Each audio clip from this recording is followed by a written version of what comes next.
Hello everyone, in this video I'm going to show you how to create thermal imaging effect using transition in CapCut PC. Alright, so import your images like edit. So just drag to the track.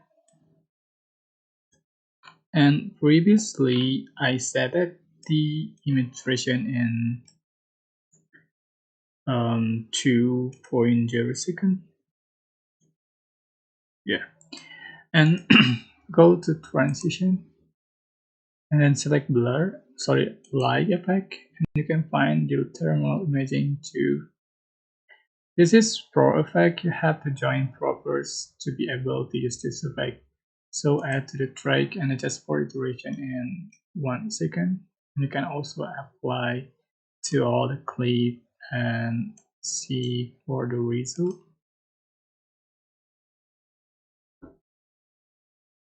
Right.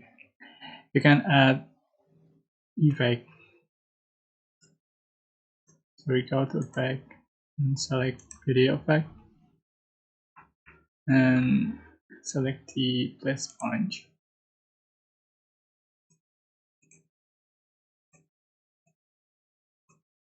Just for the duration, somewhere. Go. You can add the audio and anything you like. I hope this tutorial was helpful for you. Don't forget to like, comment, share, and also subscribe. If you have any question, please leave in the comment section below. Thank you so much for watching.